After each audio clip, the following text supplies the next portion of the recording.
P. Diddy. I'm sure most of you know that name, and I'm sure in recent times you've at least heard a little bit about the awful things he is accused of. P. Diddy has been a huge individual in the music industry for decades now, and with a lot of new information coming to light about his past as well as what he's been doing behind the scenes, a lot of people are comparing him to the Harvey Weinstein or the Epstein of the music industry. It's abhorrent stuff that's come to light. And in recent times he's become known as the Diddler. And you don't want to fiddle with the diddle. P. Diddy's got a laundry list of extremely serious accusations, and he's embroiled in a ton of controversy as well as lawsuits, and there's just been a lot to keep track of with everything he's accused of. From car bombings to assault to abuse to sex trafficking. It's like he's trying to get the platinum trophy for crime. He's committed like every crime imaginable, allegedly. It's scary stuff.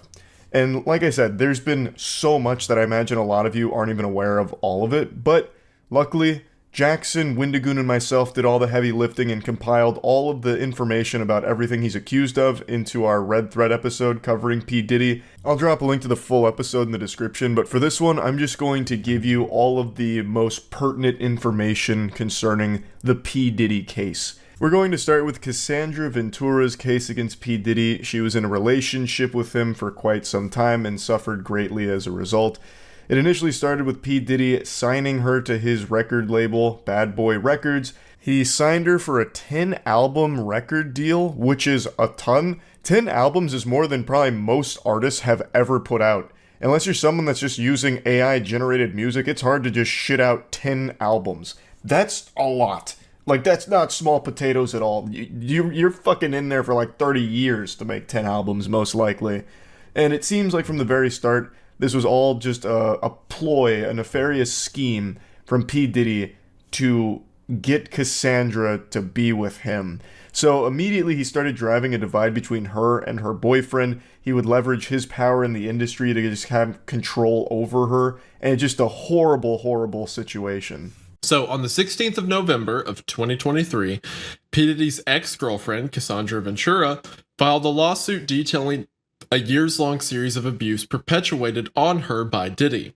Ventura claims that she was trapped in a cycle of sexual abuse, violence, and sex trafficking, listing that Diddy, A, raped Mrs. Ventura in her home after she tried to leave him, B, often punched, beat, kicked, and stomped on Miss Ventura, resulting in bruises, burst lips, black eyes, and bleeding.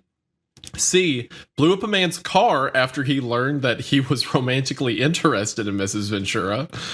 D, forced Mrs. Ventura to engage in sexual acts with male sex workers while masturbating and filming the encounters.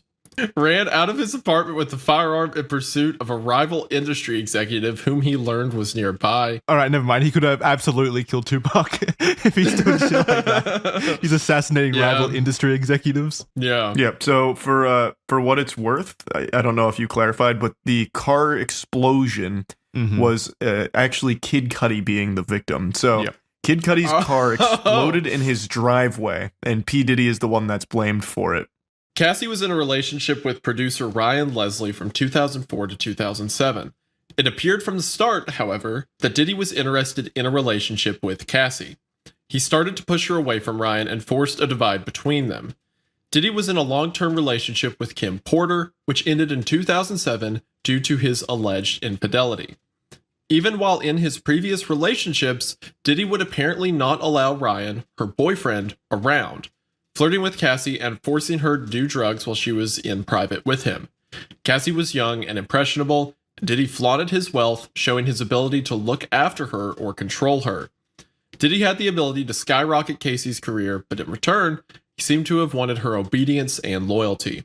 She feared that rejecting him would harm her future career and album deal, so she eventually went along with his request. So just the like age-old manipulation tactic that all of these like Hollywood producers and all these executives have used time and time again. It's like you want to be famous, don't you? Yeah, you want to be famous. Just holding it over their head.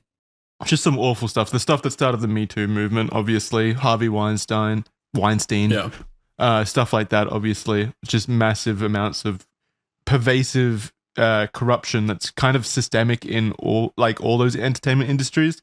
And yeah, I'm not shocked at all that Diddy is one of them, the biggest proponents of it. Yeah, people using their power to get sex. Yeah. Casey decided to leave, prompting Diddy to repeatedly message her throughout the night, accusing her of leaving him high and alone. Imagine getting those kinds of messages and these actions from what is ostensibly your boss. Because he is. He's a boss. Come back, frowny face. Yeah. I'm all alone. You're just gonna leave me like this? I'm scared. Yeah. I'm high and I don't want to be alone. Why have you never messaged me like that, Charlie? The phrase of that did seem kind of juvenile, accusing her of leaving him high and alone. I'll start sending you those text messages, Jackson, when I'm out, like at a bar. It's like, Jackson, I'm so lonely. Where are you? Why didn't you come? Why aren't you here? Where's my hug? Yeah, where's my hug? But it's a little funny that someone whose whole mantra is like, as a big, tough and rumble rapper, part of the lawsuit is that he had a cuck fetish, you know? Yeah. Like, I mean, that's how that always goes, right? Like, I feel like we see that a lot with like these perceived powerful people, like strong guys. It's always like, well, he actually really like to watch me fuck other dudes in front of him. All the time. Oh, yeah? Yeah, you think you're tough? You think you can take my girl? I bet you'd like to. Why don't you do it right now? Go. And there she is. You think you're so tough, huh? Why don't you fuck my girl? Oh, you think you're such a fucking tough guy, huh? In 2007, there was another instance where Diddy paid a promoter to create a fake flyer for a party supposedly hosted by Casey. This provided her with an excuse to travel to Miami and away from her boyfriend. Casey was unnerved by Diddy's ability to manipulate others into lying for him, and she felt extremely uncomfortable with the entire situation. This guy had a fake flyer to have her fly down. This is the most like high school, elaborate shit, just so he wouldn't feel lonely. Yeah. Casey alleges that Diddy or his management controlled every aspect of her life. He introduced her to a lifestyle permeated by drug use, which contributed to her compliance. He insisted that she refer to him as Pop Pop, a term she called her grandfather. It's fucking disgusting. Ew, gross. Oh, Gross. yuck. Diddy would have his personal staff accompany Casey during all of her day-to-day activities, and even some of her medical records sent to his email address. The example listed in the lawsuit is from when Casey suffered memory loss, possibly due to injuries from abuse and/or drug abuse. When she had an MRI, her results were sent to Diddy and not her. Diddy also made Casey get prescriptions from his doctor in her name for medication that he was addicted to when he exhausted his own supply of pills. God, that's so like Lex Luthor. Yeah, like that's getting older. fucking just constant drug. Diddy would often show spouts of incredibly violent fits of rage, apparently beating Casey multiple times each year, leaving bruises all over her body. He would go to extensive lengths to hide evidence of this, like having Casey hide away in hotels for days while she healed. She recalls after one particular party, in which Jay-Z was named as being in attendance, that Diddy kicked and hit her and forced her out of a vehicle on 5th Avenue in New York City. She got a cab to take her to her apartment, but was so traumatized and afraid of Diddy that she had the realization that she could never tell anyone due to how influential he was in the music industry. Where Diddy discovered that Casey had a conversation with another music producer at a party in Los Angeles in 2009. Casey wanted to discuss her career with the producer. In response, Diddy abruptly removed Casey from the party and departed in a car. Allegedly, Diddy forcibly pushed her into a corner of the car and proceeds to, quote, stomp on her face. Despite the presence of Diddy's security team, the situation escalated beyond their control, which showed her just how loyal his network was. I doubt the security team even like tried to stop it, right? No, they definitely didn't. Casey was expected to find locations and hire male sex workers when Diddy wanted. The situations being frequent, sometimes weekly. He would become so intoxicated and belligerent during these situations and would allegedly also beat Casey in front of the sex workers. The lawsuit lists multiple locations where this, what Diddy referred to as our secret to Casey, would happen, including Trump International Hotel, the London Hotel, the Intercontinental Hotels, and more. Man. Hotel suites would be decked out with baby oil and Astroglide. And Diddy would provide Casey and the sex worker with seemingly endless supply of drugs, including ecstasy, cocaine, GHB, ketamine, weed, and alcohol. What's GHB? I have no idea. I don't know what that stands for. Diddy would film these encounters, and even when Casey deleted the videos, Diddy would claim that he had backups. So using it for blackmail, probably, like hoarding these videos. Oh, yeah, absolutely. Casey tried to escape Diddy multiple times, but he utilized his staff and networks to lure her back in. During a brief breakup, Casey actually dated musician Kid Cudi. Diddy was irate as he had found her phone and saw emails between her and Kid Cudi. He apparently had a manual corkscrew in his hand and charged towards Casey in an attack. In a panic, Casey escaped to Kid Cudi's home. She returned to Diddy, however, as she felt as though she had no choice when Diddy would ask to just talk to her. Diddy was still enraged and hit her multiple times. Casey says that he threatened to blow up Kid Cudi's car. Around this time, Kid Cudi's car did explode in his driveway, and Cudi has since come out and confirmed her version of these events. It's probably just a coincidence, right? Yeah, just faulty wiring somewhere. Casey says she was stuck in a cycle of abuse, trying to run away, being trapped, apologizing, and coming back. It was a rotation of bruises, black eyes, busted lips, and heavy amounts of makeup.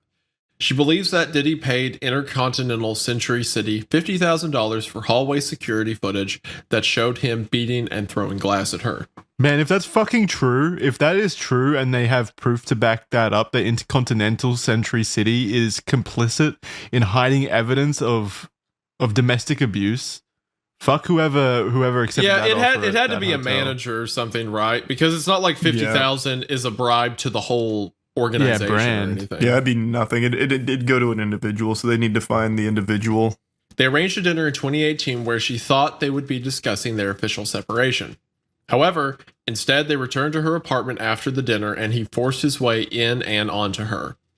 She repeatedly asked him to stop and attempted to push him away. She was sexually assaulted and this left her traumatized, and says she continues to suffer emotional distress. Just one day after the lawsuit was brought against Diddy, they settled outside of court. The terms of this were not disclosed, and Diddy's attorney in a statement made it clear that this was not an admission of wrongdoing. Cassandra's statement in this says, "I have decided to resolve this matter amicably on terms that I have some level of control. I want to thank my family, fans, and lawyers for their unwavering support." And Diddy's statement says, "We have decided to resolve this matter amicably. I wish Casey and her family all the best. Love." This next allegation is from a woman named Liza Gardner. On November 24th of 2023, another lawsuit was filed against Diddy and singer Aaron Hall. So it was a suit against two people by Liza Gardner for battery, sexual assault, and negligent infliction of emotional distress. The lawsuit was filed within the time frame of the Adult Survivors Act and details an event that happened in 1990. Basically, what happened was Liza and her friend were invited to New York City by a few close friends of theirs who were members of a chart-topping recording group signed to MCA Records, which Diddy was a part of. Liza was from North Carolina at the time. She recounts that they met up with Diddy and Aaron at the offices of MCA Records where an event was being held at the time. Diddy and Aaron were very flirtatious and offered rounds of drinks all throughout the night. So remember, this is in 1990, so this is a long time ago by this point. Diddy and Aaron extended an invitation to Liza and her friend to join them at Aaron's apartment for an after party. There, Liza alleges that she was offered additional drinks and coerced into engaging in sexual activity with Diddy. Following the assault, Aaron allegedly barged into the room and proceeded to assault her as well. After the ordeal, Liza hastily dressed and fled the apartment with her friend following closely behind. And when they were speaking to each other afterwards, they kind of recounted their experiences and a lot lined up, suggesting that both women had been exchanged between both Aaron and Diddy. Days later, Diddy turned up to where Liza and her friend were staying, and he acted in a Diddy-esque irate manner, something we've come to know and kind of experience over the next 30 years as being pretty common with Diddy. He began to choke Liza to the point where she passed out, and he was also searching for her friend out of worry that she would alert the authorities about what had happened. this lawsuit goes into just really disturbing details. Like apparently Aaron Hall had bragged about engaging in sexual activity with minors as well. Like there's information in the lawsuit about that specifically, and confirmed that Diddy was sometimes in the room when this was happening. So he was at least complicit to the conversations about some really disgusting stuff happening with minors. So one thing that you didn't mention here is that she was 16 at the time. The Liza Gardner was 16 during this period. Okay. Yeah, that sounds about right. I don't know why that wasn't in there. It's awful. Yeah, I double checked it, and according to NBC, the amended complaint filed by Gardner on Tuesday, which was like a week ago, obtained by NBC, said she was 16 at the time, thus too young to consume alcohol or consent to sex. So that's in the amended lawsuit? Maybe that's why I didn't see it. Yeah, this is the That might be why it's not there, because I remember seeing that headline, and the fact that it wasn't there, I just thought was important to mention as well. Yeah, so maybe you just missed it because this is pretty brand new. Charlie, you can take the next one. Sure. This next one is Dickerson Neal versus Combs. On the 23rd of November 2023, a lawsuit was filed against Diddy, Bad Boy Entertainment, and Combs Enterprise LLC by Joy Dickerson Neal for suffering as a result of being drugged, sexually assaulted, and abused and being the victim of revenge porn. The lawsuit was filed within the time frame of the New York Adult Survivors Act, same as Liza Gardner's. Joy was a student at Syracuse University studying psychology. She was looking to make a step into the music industry and also worked many odd jobs in the industry, such as a receptionist at a renowned talent agency and as a location scout. When they met, Diddy made several advances on Joy, but she had heard that he had a reputation of treating women badly and rejected him every time. So he already had that reputation. Yeah, and this was in 1990. Yeah, before he even had like his massive amount of fame to his name. Fucking Christ. In January 1991, she eventually agreed to meet Diddy in New York, but she chose the Wells restaurant in Harlem as she was reluctant and knew the employees there. During the evening, she started to feel more comfortable. They were sharing drinks and food, and she made a point to say that there was a period of time that she went to the bathroom and she left her drink unattended. Diddy did not want the date to end, and invited her to run errands with him. And once they were in the car, he brought out a blunt. Originally declining, Joy felt pressured to take a hit, and Diddy told her he would have her home with enough time to study. After this, Joy says her memory is incomplete. She remembers feeling rubbery in the legs and being unable to stand, and he brought her to a music studio. Then she recalls being outside of where Diddy was staying, possibly thinking that it was his house, but an acquaintance of both of theirs answered the door. Once inside, she was sexually assaulted, and due to being drugged, was unable to fight Diddy off. She says that the day after, she was in so much pain in a way she had never felt before, and held a lot of embarrassment and shame. This resulted in her not going to the hospital or reporting the incident, instead seeking safety in her apartment. Devontae Swing, a member of the group Jodeshi, would inform Joy a few days later that Diddy had filmed himself assaulting her and showed him and others the video. She was horrified to hear that everyone had seen it and that it would haunt her for the rest of her life.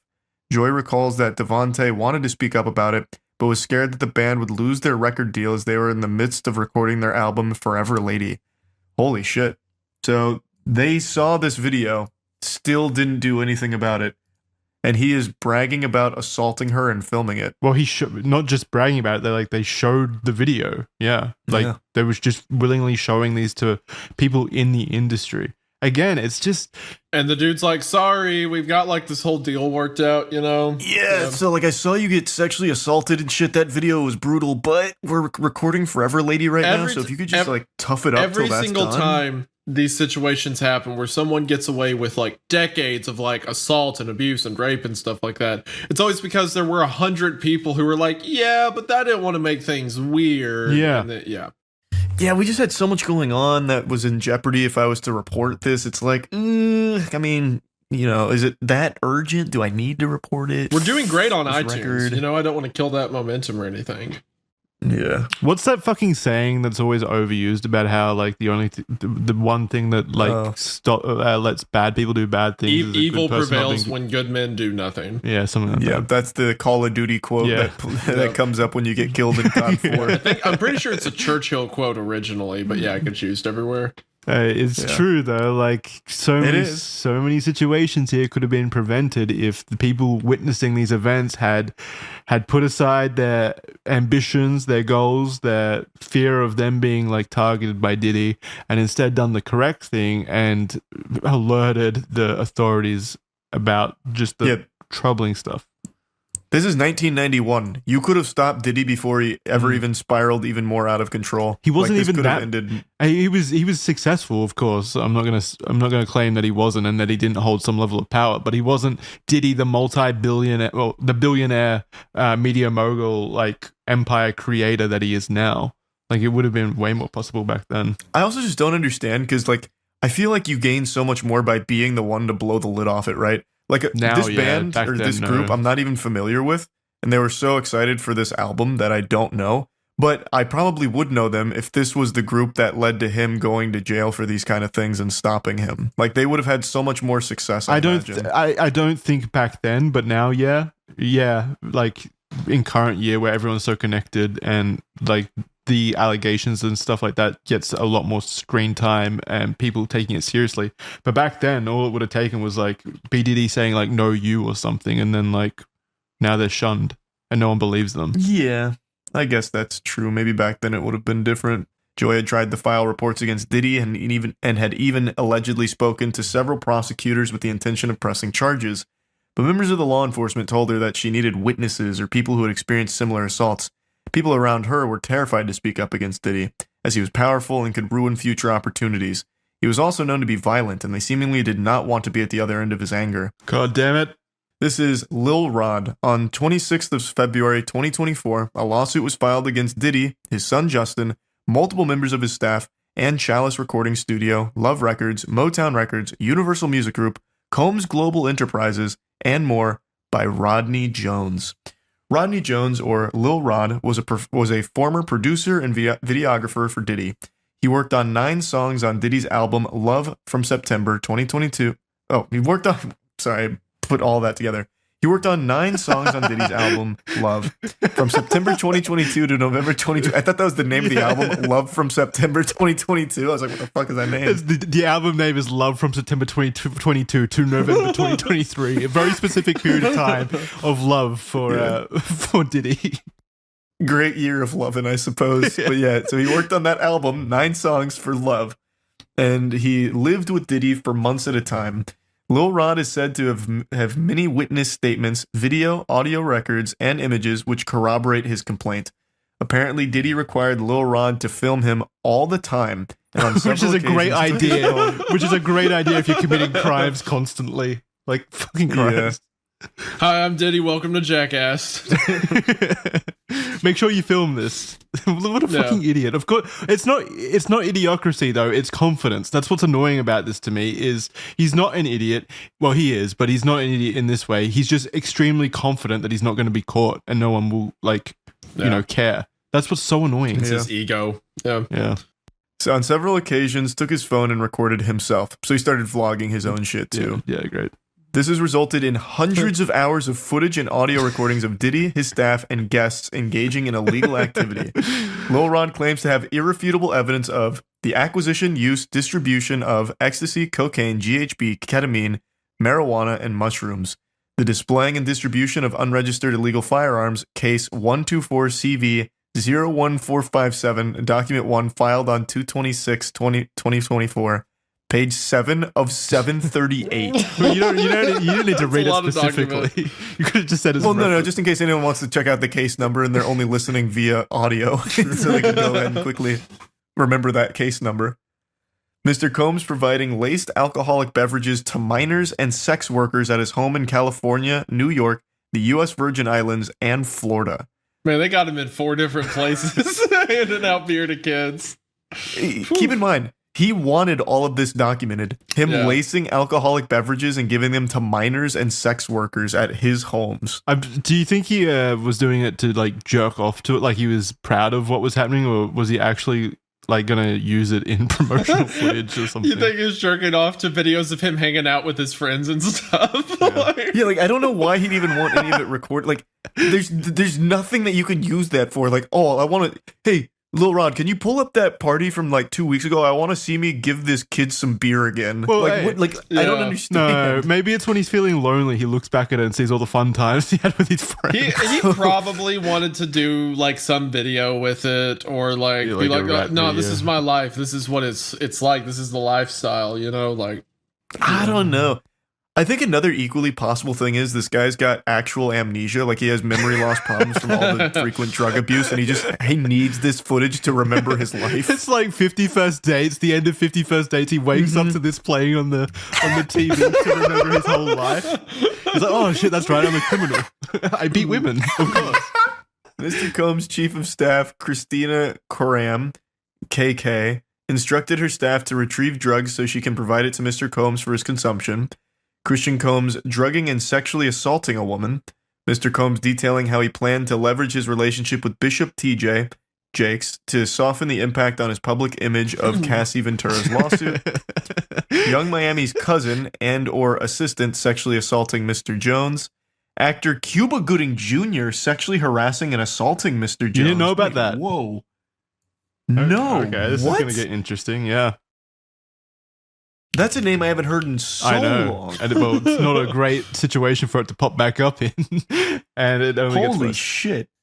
So rapper Redacted on Mr. Combs' yacht consorting with underage girls, sex workers, and R&B singer Redacted in Mr. Combs' Los Angeles home consorting with underage girls and sex workers. I want to know who they are so bad. Yeah. I'm going to send you guys this article because I looked up Cuba Gooding No, Jr. here. it's coming up. It's coming up.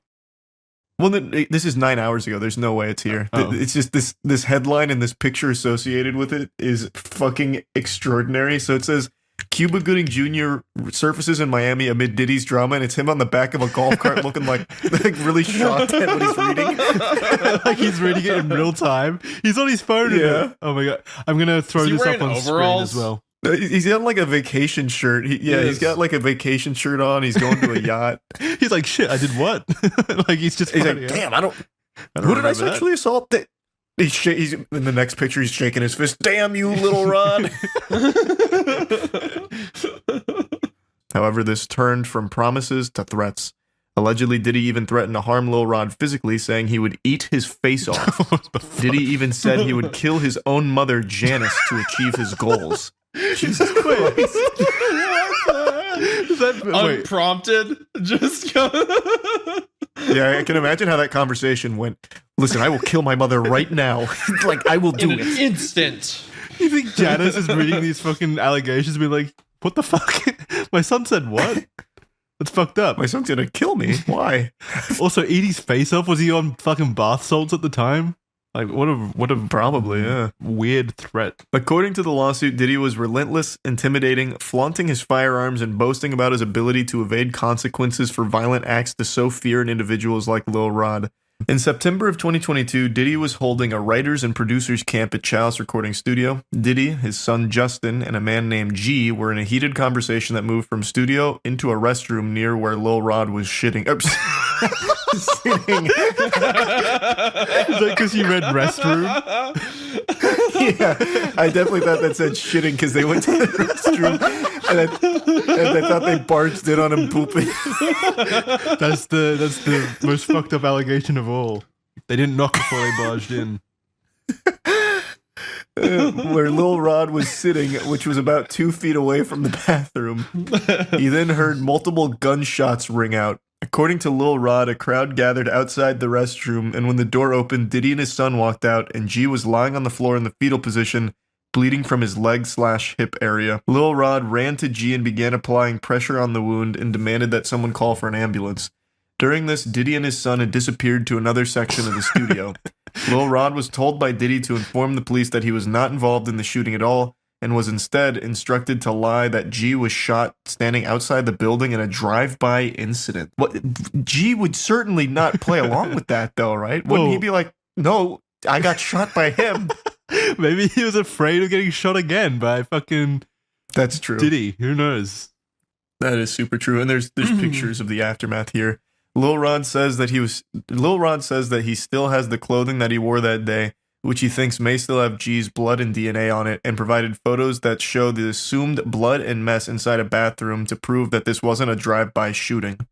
Lil Rod suffers from PTSD, severe anxiety, depression, and insomnia from this event, as the gunshot was so close to where he was sitting that he thought it likely that he himself was about to get hit.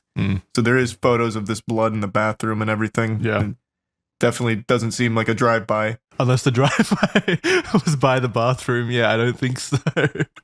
While living with Diddy, Lil Rod says he was the victim of constant and unsolicited groping and sexual harassment by Diddy. He was also forced into working in environments like Diddy's bathroom, where he would walk around naked. Lil Rod expressed his discomfort to Christina Karam, who was chief of staff to Diddy. She responded with, "You know, Sean will be Sean." What the fuck? How was this made? Just what was the absurd lengths they went to be like, it's just dudes being dudes, all right? Get your pants off. I've got some Astroglide. She was fucking chief of staff. Like, she earned that position. And walk around naked, grope everyone. Yeah, that's just quirky old Sean. Yeah, maybe you should talk to someone about that instead of perpetuating and accepting it. She also attempted to downplay the groping as friendly horseplay. That's even worse than Sean will be Sean. What are you getting so upset about, Lil Rod? It's just he diddling your balls. What, you don't do that with your other friends? Then she slaps his ass. It's like just the worst working environment. Lil Rod also believes that Diddy was grooming him to pass along to his friend Cuba Gooding Jr. They met on Diddy's boat, and Diddy left Cuba and Lil Rod together in a makeshift studio on the yacht. Cuba then began groping and touching Lil Rod, who felt extremely uncomfortable in the situation. Apparently, Cuba did not stop until Lil Rod actually pushed them away. Lil Rod says that he was often forced to solicit sex workers. Diddy would also want him to perform sex acts at his pleasure. Another incident on Thanksgiving saw Diddy asking Lil Rod to solicit sex workers from Booby Trap on the river in Miami. Shout out. Did he actually provide... I think it's Booby Trap on the river. Oh, that's the whole name of it? I think so. Like, is there only one river Booby in Trap Miami? on the river? Yeah, I think. I have no idea. I've never heard of that. You've never been? But anyway, Diddy provided Lil Rod with a bad boy baseball cap and forced him to wear it at the venue. It was a signal to sex workers that Diddy was in town and Lil Rod has been sent by him. Oh my god. They have their own like code. Diddy's That's like a sock on the door. Lil Rod did not want to do this, but was intimidated by Diddy and felt forced to. He felt Diddy had some level of power and influence over him. In February 2023, Diddy compelled Lil Rod to bring sex workers back to his home. Here, Lil Rod believes that he was drugged by Diddy. He woke up naked and confused in bed with 2 sex workers and Diddy. He recalls wandering around the house naked aimlessly. Fucking Bro, Christ. what the heck? Yeah, he also details that Diddy hosted a listening party at his home in July of 2023, and the party consisted of his son Justin, a redacted R&B artist, sex workers, and underage girls. Apparently, at least 5 of the girls were under the age of 16, and Diddy forced all of the women to drink DeLeon liquor laced with what Lil Rod believes was ecstasy. No IDs were checked at this party, and Lil Rod says he felt uncomfortable and attempted to leave, but Diddy forced him to stay. Lil Rod says that there were many people of power that attended these sponsored events and listening parties at Diddy's home that should or would have known that the underage girls were present. Apparently, there were specific bottles of alcohol that were only for females and certain bottles only for himself, staff, and friends. That is fucking abominable. Yeah, it's one of the worst allegations so far. Because if this is happening, I mean, it has to happen frequently, right? It's just, there's so many people involved. He's got his own code language, so this is definitely frequent. Oh, yeah, true. Like the baseball cap. Lil Rod also witnessed Christina Karam order all assistants to keep Diddy high off gummies and pills and made everyone from butlers to housekeepers walk around with packs filled with multiple types of drugs, so it was readily available if he asked. Has he ever been sober? It doesn't sound like it. She made Lil Rod carry around a drug pouch on multiple occasions. Another shocking allegation made in this lawsuit was that Diddy has hidden cameras in every room in his house, which I 100% believe. Yep. So my guess is that Stevie J video came from one of Diddy's listening parties where he started doing whatever was on that video that he secretly. He's clearly recorded. got like a bunch of footage of all these powerful people, and that's probably why Stevie J went to bat for him against Lil Rod. So Lil Rod believes that Diddy has incriminating videos of important celebrities, music label executives, politicians, and athletes without their knowledge and in compromising acts. So anyway, the quote from this is, "I have never seen any lawyer in any pleading in any court accuse people in companies of criminal conduct without the slightest basis, and then try to file an amended pleading completely jettisoning every allegation underpinning the original claims and substituting completely different and Jesus Christ, can someone pronounce that for me? Irreconcilable. Thank you. Allegations to support the very same claims." So that's from Universal Media Group's or Music Group's lawyer representation. So they're claiming that because the lawsuit was amended, this is clear, irrefutable proof that some tomfoolery is going on and such. So I don't know if that. I mean, there's fucking photo evidence and apparently hours and hours and hours of footage evidence of all the stuff that Lil Rod is talking about here. I mean, throughout the document, I've got the pictures here. So it doesn't seem like it's just made up to me. Plus, there's a history that you can pull from the other lawsuits and the other victims of Diddy. So many people talk about it. And that brings us to the next thing, which is something that happened very recently. So on Monday, the 25th of March, 2024, authorities from the US Department of Homeland Security conducted raids on Combs' two residences situated in Miami and Los Angeles as part of a federal investigation into sex trafficking. So they clearly had information. If the lawsuits corroborate an unrelated Homeland Security investigation of sex trafficking, that they think the federal government thinks it's worth it to raid two of his houses at the same time. Yeah, shit's not looking good for P.Diddy. Like, not looking good. Yeah. We didn't even really touch on sex trafficking in the allegations. Like, I don't think that like this investigation by Homeland Security has even been spurred on by the allegations themselves. No, it hasn't, because like, sure, it can be implied, like maybe sex trafficking was happening with some of the underage prostitutes and stuff like that, but like it's not like a few celebrities filing lawsuits made Homeland Security decide to do this. They've been doing their own investigation for a while. Yeah, that now everything's coming to light at once. So if their determination is that they need to execute a search warrant for an investigation into sex trafficking on two residences owned by this guy, that is, they've found something that led them to a search warrant being justified, which is pretty concerning. Yeah. And also speaks to something much larger here. Validates the lawsuits as well.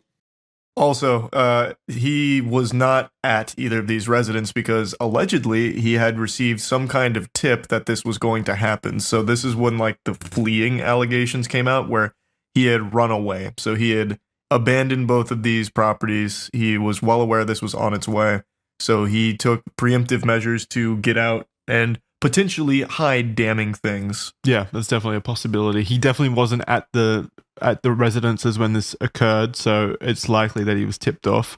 That's good. If there's something there, which I assume there is, they would have found it. Well, I don't think there would be, since he clearly knew this was coming. I imagine he got everything out that would be a problem. Yeah, maybe. Man, I hope not, man. Fuck. Additionally, it has been reported that Homeland Security confiscated hard drives during the operation. But it doesn't stop there. I wanted to end this one on another little anecdote, which is Diddy's relationship with minor artists, so artists who are minors at the time. Due to the allegations of professional malpractice, a new wave of scrutiny was washed over all of the previous relationships Diddy had with minors. As such, a creepy video of Diddy interacting with 15-year-old Justin Bieber resurfaced, where Bieber was said to be spending the next 48 hours with Diddy. Quote, "He's having 48 hours with Diddy." This is Diddy talking, by the way. Just I should specify. Oh, Diddy says he's having 48 hours with Diddy. Yeah, he referred to himself in the third person. Gosh. Were we hanging out and what we're doing, we really can't disclose. Oh no, but it's definitely a 15-year-old's dream. Diddy, then 40-year-old, says in the video. He would continue by saying, quote, "He signed to Usher, and I had legal guardianship of Usher when he did his first album. after implying that he's been given custody of Bieber for 48 hours. So gross. Oh, in another video taken months after, Diddy confronts Bieber about not returning his calls. Have you guys seen that video of like the awkward confrontation between Diddy and Bieber? Where It's Bieber like, looks super uncomfortable. Yeah. he's like, I don't know, man, or whatever. He's just kind of like dismissing it, but like Diddy genuinely seems upset that he can't get in contact with Bieber. Oh gosh, this is so sick. That's so fucking weird. He's having 48 hours with Diddy, where we're hanging out, what we're doing can't disclose, but it's a 15-year-old's dream. I That's like it so here. creepy. Was a resurfaced Howard Stern interview with Usher from 2016, where Usher, who was closely tied to Diddy when he was a minor, admitted that he saw some, quote, very curious things that occurred at Diddy's New York mansion. Usher was sent to live with Diddy for an entire year, hence the legal guardianship referred earlier, when Usher was just 14 years old. Why is Diddy? What is happening with his parents? Why are they just sending children to live with Diddy for like? Well, you hear stories all the time about like, parents would let it happen because they thought it would help the chances at fame or something like that. Yeah, but this is they're acting like it's a medieval kingdom. Like they're sending their children as like wards of Diddy. It's so strange. Like, here's your new squire, Diddy. It's Usher. Like, it's so strange. How would this help? How would this help, like, launch a career? You can still work with him without, like, having to live with him. All right. I just don't understand how that even happens in the first place. I don't understand the reason for it. When Stern followed up by asking if Usher would send his own kids to Puffy Flavor Camp, which is what Diddy called his mentorship program, Usher quickly said, hell no. Puffy Flavor Camp? What the fuck? He would have kids come live with him and said it was Puffy Flavor Camp. He's the king of branding. Like, what? I don't know, man. This is so out in the open.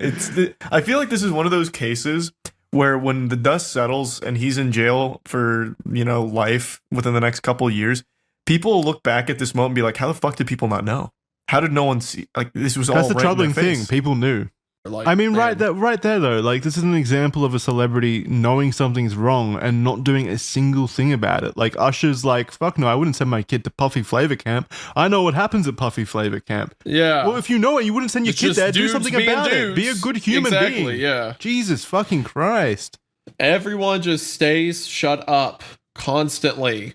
Because they're afraid. They're afraid of Diddy and his Puffy Flavor Camp. Usher would go on to say, and this is before about when he was living there. Usher would go on to say, I got a chance to see some things. I don't know if I could indulge and even understand what I was looking at. It was pretty wild. It was crazy. There were very curious things taking place, and I didn't necessarily understand it. We can't know with guaranteed certainty the validity of the multiple claims of the lawsuits, but there does appear, it's undeniable, there does appear to be a troubling and problematic history of abusive behavior and, frankly, just shocking activity by Diddy that seems to be overwhelmingly illegal and also overwhelmingly covered up by an industry that seems to have a habit of turning a blind eye if it means career security and progression. I don't think any of us disagree with that statement, right? Mm-hmm. I definitely don't disagree. Like I said, I think he's guilty on pretty much everything he's accused of. There's too much evidence, too many similar stories from so many different people. I think that he is guilty. I'm like, it's finally happening. P. Diddy has been arrested. Anything is possible! This is a moment for celebration. For so long, P. Diddy has gotten away with heinous crimes that tons of people knew about. From car bombs to assaults to sex crimes. It's like P. Diddy was going for some kind of high score, trying to catch every possible crime like a Pokemon.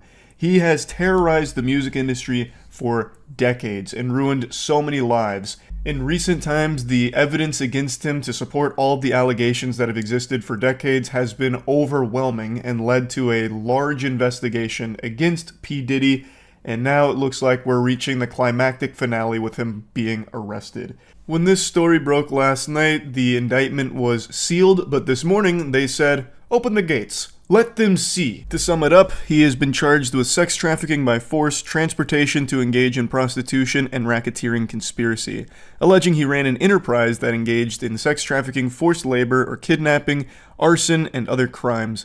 He abused, threatened, and coerced women and others around him to fulfill his sexual desires, protect his reputation, and conceal his conduct from 2008 till now.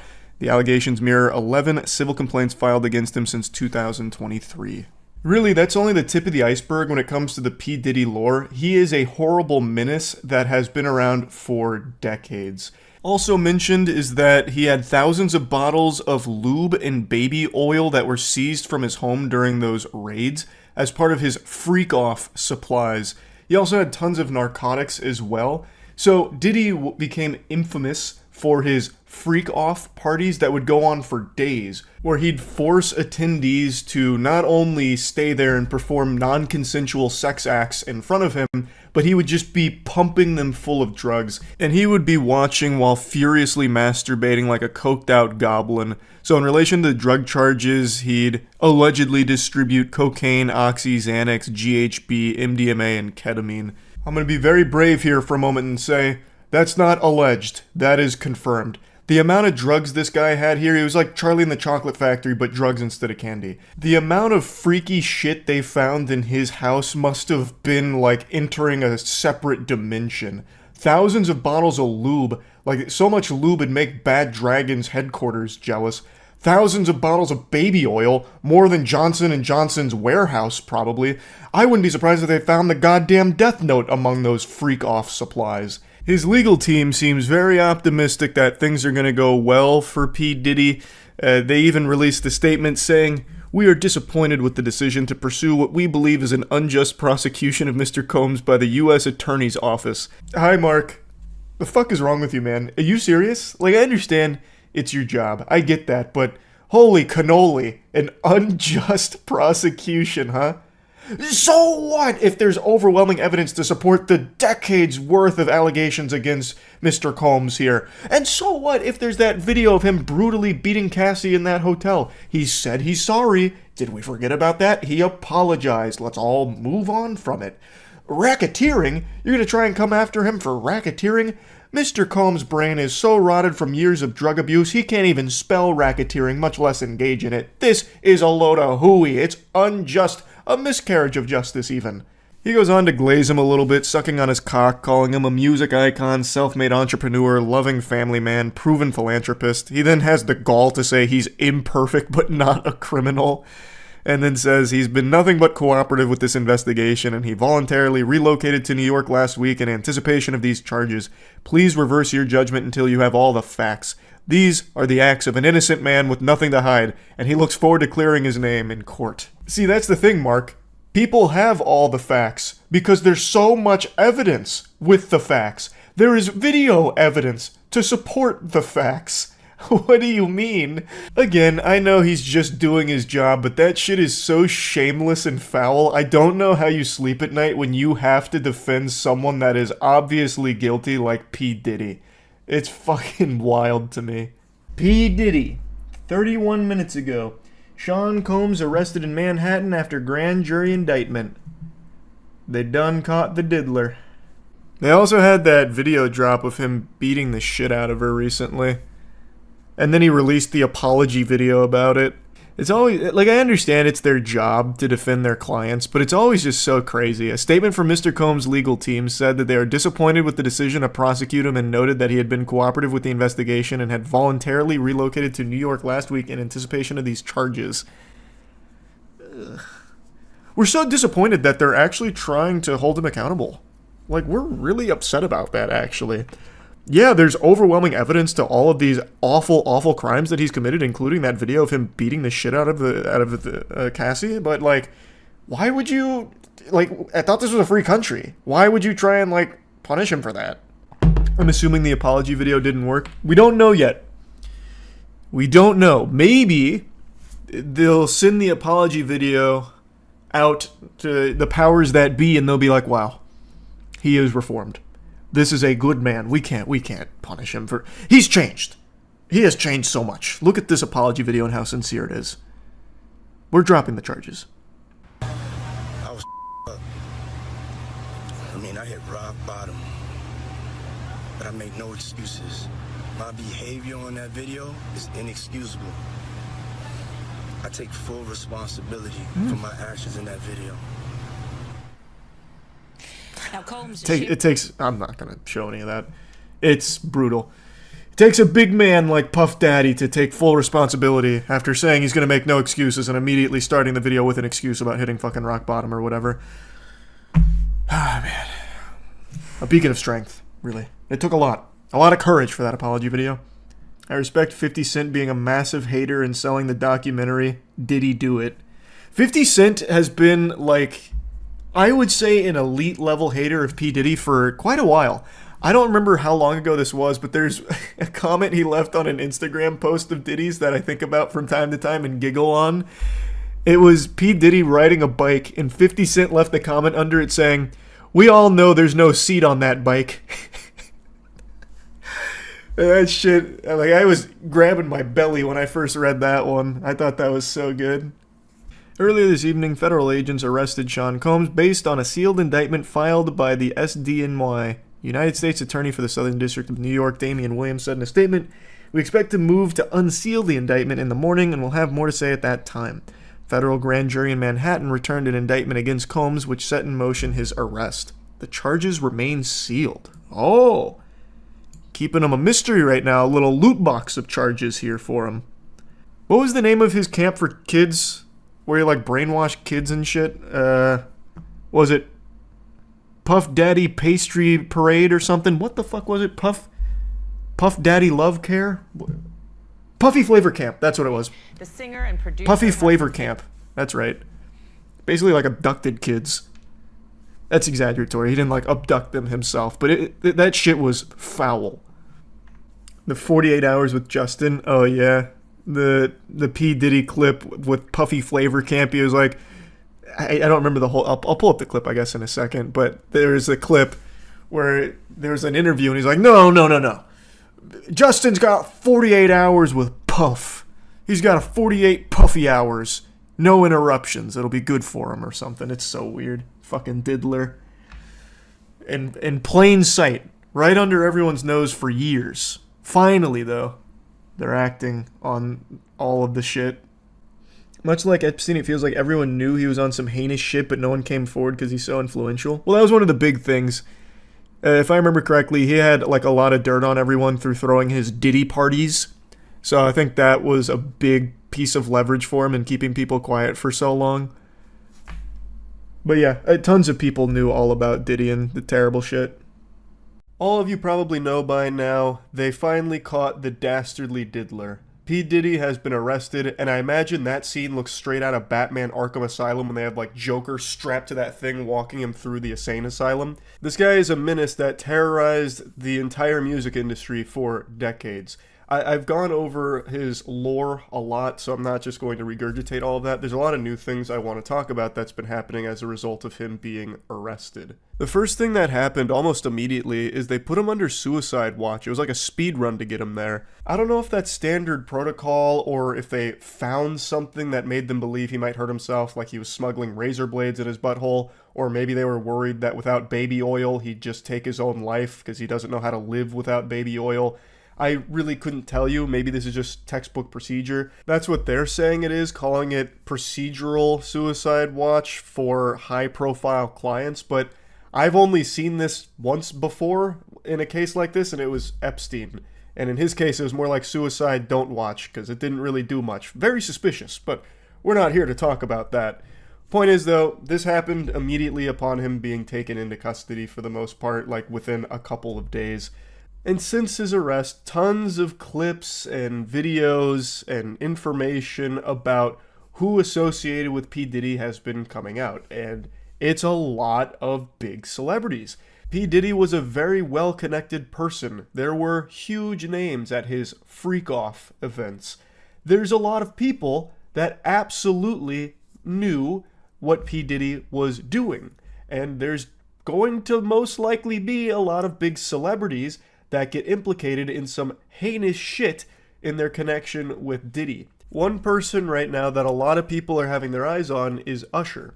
I mentioned Usher as well when talking about P. Diddy being arrested, and it's because Usher has gone on record talking about his time at Puffy Flavor Camp, which again, I think is the most on-the-nose shit ever. Like, that just sounds like an evil diddler organization. Puffy fucking Flavor Camp. So anyway, when Usher was a kid in the 90s, he lived with P. Diddy for a year at this Puffy Flavor Camp, and he went on Howard Stern's show and talked a little bit about his experience, kind of vaguely, but mentioned multiple times that there were things going on that he just couldn't understand, and probably shouldn't have been experiencing. When asked if he would send his kid to a Puffy Flavor Camp, he said, hell no. This is someone who lived through the evilness of P. Diddy and did nothing to prevent it from happening to others, like Justin Bieber, another Puffy Flavor Camp veteran. A lot of Bieber clips have surfaced from when he was a kid in Hollywood, and it is fucking foul. Not just in relation to P. Diddy, but in general, the way Hollywood, like, openly sexualized him as a kid is absurd. Like, that shit is crazy. Anyway, though, back to Usher. He's never spoken out against Diddy or anything, whether that's out of fear or maybe he really thinks that what happened to him is just the norm in Hollywood, because P. Diddy was so connected and so many artists went through him and were put through horrible shit with P. Diddy because they were convinced that they had to go through that in order to be successful in the industry, because P. Diddy told them that, and people told them that. P. Diddy would be like the kingmaker. So you'd have to be fucking waterboarded by baby oil and all kinds of like depraved shit for P. Diddy in order to be successful. Otherwise, he might ruin your career before it even starts. He was the boogeyman of the industry. So whether Usher is afraid of what P. Diddy might have on him, or if he doesn't view what happened to him as like a bad thing, I have no way of knowing why, but he's never spoken out against Diddy, which has made a lot of people really suspicious of Usher. And then yesterday, he deleted all of his tweets. He then put out a quick statement saying, "Account got hacked and damn y'all ran with it, crying emoji, crying emoji, crying emoji. See you tonight." I mean, I don't think there's anyone on the planet that believes that. You'd have to get up pretty early in the morning to try and pull this fast one on someone. Like, who in the world would take that hook, line, and sinker? You're telling me a hacker went on your Twitter and the only thing they did was secretly delete all of your tweets? Who was the hacker? Your PR manager? What? Usually when an account gets hacked on Twitter, two things happen. Either it starts spamming slurs and like unhinged tweets, or it starts promoting crypto scams. Why would someone hack him just to scrub his Twitter from potentially damaging tweets that might be used as evidence potentially? Like, the timing of that makes no sense. That must be like the most helpful hacker of all time. Who hacked this guy? Captain America trying to protect him or something? Like, what? I can confidently say that's a load of baloney right there. That is some dirty barnacles. Usher did not get hacked. But maybe there's a chance he himself didn't go through and delete them. He might have had one of his managers do it. Like, that's possible, I guess. But either way, it doesn't matter. It was a conscious decision to go through and scrub his Twitter. It had to be. That's the only thing that makes sense. Diddy gets arrested, and then a few days later, his whole Twitter account is scrubbed, and he had a very close relationship with Diddy? I mean, that's super suspicious. And then to try and claim that it was a hacker who did it secretly? Like, what? It just doesn't add up. It doesn't add up. Now, there was another celebrity who also scrubbed her Twitter, and it's Pink. I saw her name floating around in regards to, like, scrubbed Twitters as well, where people were claiming Pink had just scrubbed all of her tweets as well because of Diddy's arrest. So I looked into that because I'd never heard about Pink and Diddy being close or anything, but I also wasn't the most tapped into Hollywood and the music industry connections. And what I learned is that Pink didn't just scrub her Twitter in light of Diddy's arrest. She actually deleted all of her tweets back in February. So 7 months ago she did that as a way of just stepping away from social media because she said she didn't enjoy it. So it doesn't sound like it has anything to do with Diddy. And from everything I've looked at, she's never been publicly around Diddy. It doesn't seem like they're friends or anything. I can't find anything of her talking positively about it or attending one of his freak off events or anything. I don't see any connection like that, so I don't think she deleted her tweets because of P. Diddy. I do believe Usher did, though. I don't think it's some kind of coincidence that his Twitter account gets mysteriously hacked and he has all of his tweets deleted after P. Diddy's arrest and after the public becomes really well aware of how many people P. Diddy was close with. That just, something smells a little fishy there. So I think this is just the beginning of celebrities and P. Diddy like putting the spotlight on the awful shit that they were all privy to. Like I said, P. Diddy is a very well-connected person for decades. Apparently, he was also a big enthusiast of filming some things at these events and would use some of it as like dirt on people that attended them, and that'd be another way he'd use to keep people's mouths shut about some of the stuff that would happen there. But I do think that the tapes will probably get confiscated at some point, and I think that information will probably lead to a lot of celebrities getting into some big hot water. Now, there is a celebrity that I haven't mentioned yet that has been in the spotlight a little bit as a result of P. Diddy being arrested, and it's Kevin Hart. So, Kevin Hart is in a P. Diddy video. At one of the Freak Off events, Kevin Hart is there. And people are claiming that after P. Diddy got arrested, Kevin Hart closed all of his restaurants. Kevin Hart has a fast food chain called Hart House, and they are claiming that he shut down all of those restaurants as a result of P. Diddy being arrested, trying to like get ahead of it. But from what I can see, he actually closed down those restaurants a week before P. Diddy got arrested, so that might not be the reason for it, but it also could be, because I think everyone knew this day was coming with P. Diddy getting arrested, because so much evidence has been coming to light so quickly.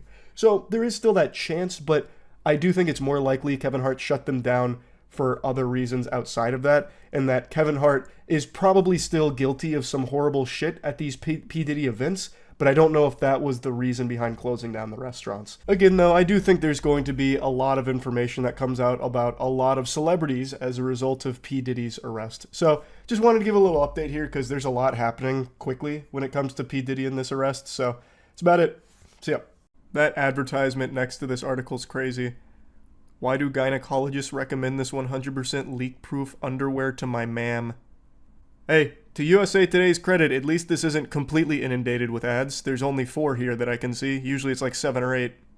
Yep, so what came out last night in the P. Diddy case is a lawyer from the Busby law firm has come forward stating that he received thousands of calls over the last 10 days, and they have verified 120 of the victims as legitimate victims, including 25 who were minors.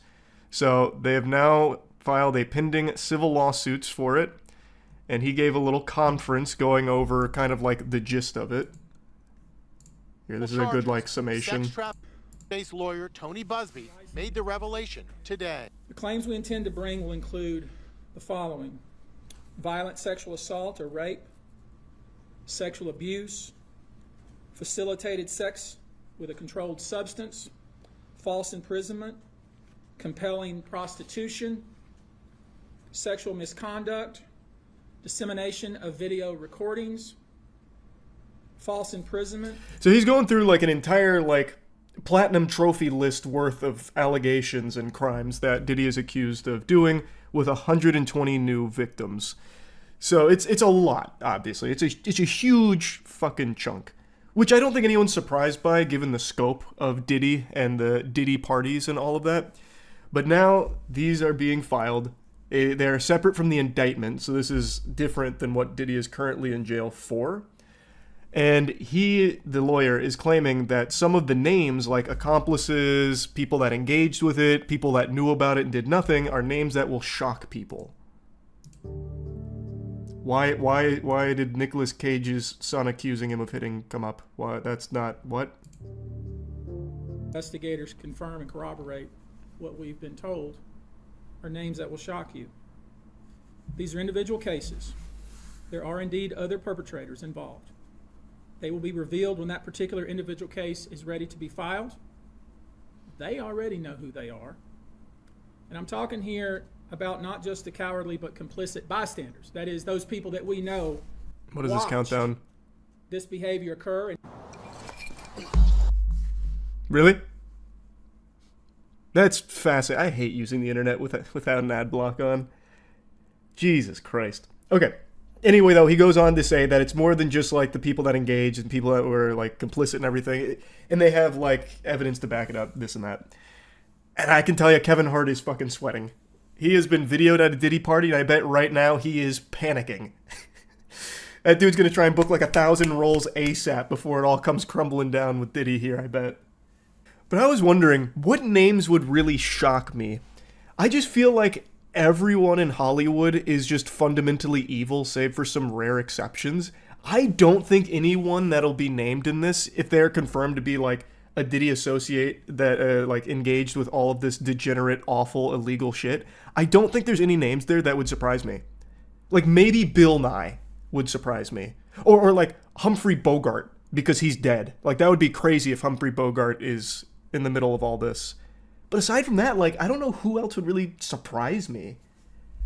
Maybe like Wumpus from Discord would be another one that'd be pretty shocking.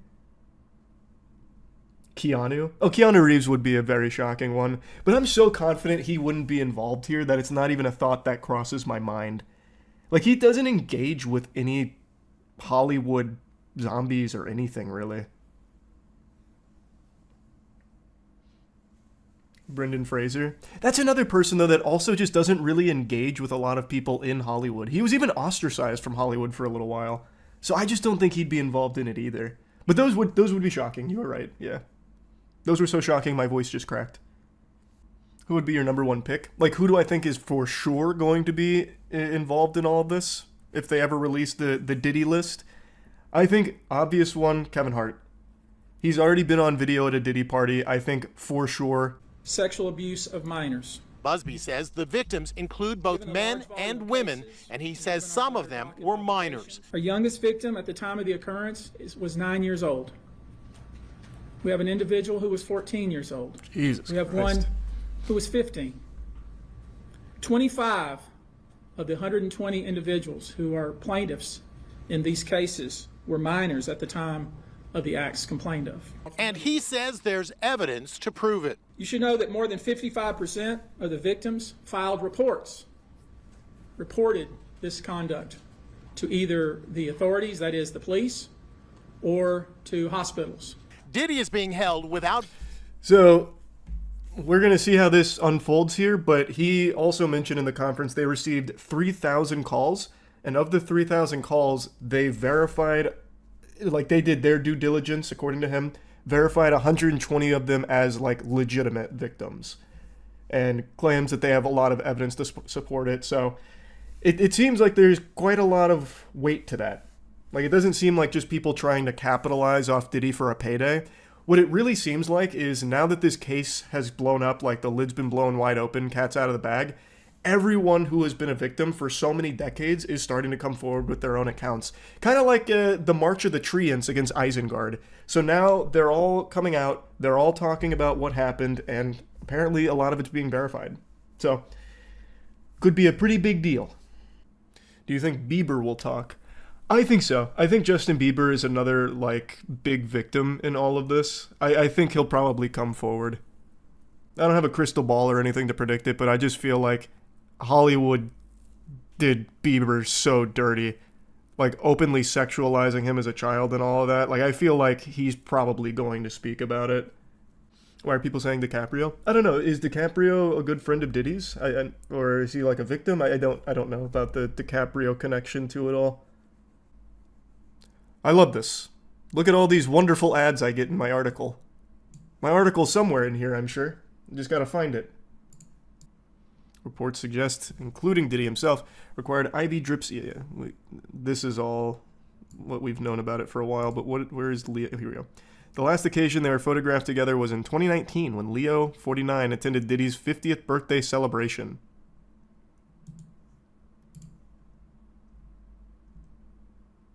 That's crazy. I clicked this link expecting it to have the photograph. What it did is it just linked me back to the same article I was reading to try and farm more ads off of me. You make me fucking sick, Irish Star. We'll see what comes from it.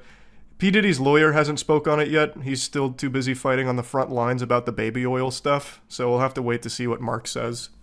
I'm sure Mark will dismiss it as just people like trying to pounce on Diddy for money. That's the angle I think he's going to try and claim. That's just my guess based on everything I've seen from Mark, but we'll see. I know Costco responded saying they don't even sell baby oil or whatever. I saw.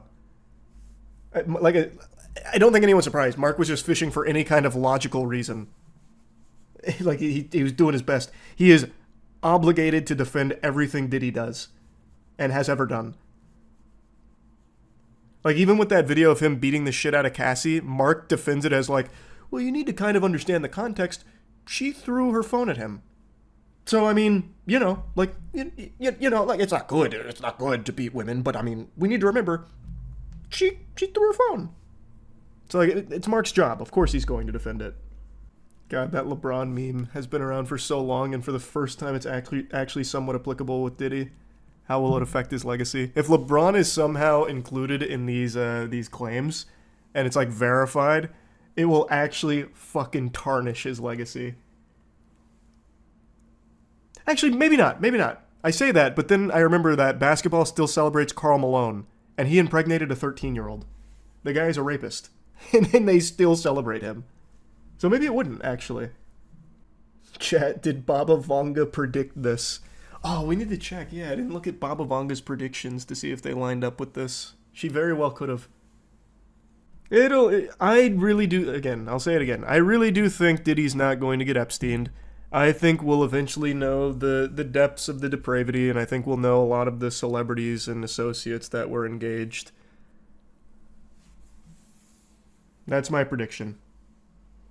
I don't know who all is going to be implicated beyond, like, the obvious, like Kevin Hart and all that, but I do really think for sure he's not going to get Epsteined. We can only clear one person for certain, 50 Cent. That's the only guy that's innocent. He's been shitting on Diddy for years. Can you imagine, though, if he is actually named in this? That would be... Actually, that name would shock me. That would be one of the few names that would actually shock me. It's so crazy. It's so despicable, and yet it's stopped being surprising now. P. Diddy just got sentenced to 50 months in prison. Yeah, he got 4 years in the slammer. That's it.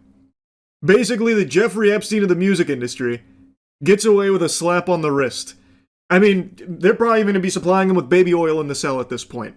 He just got 50 months in prison.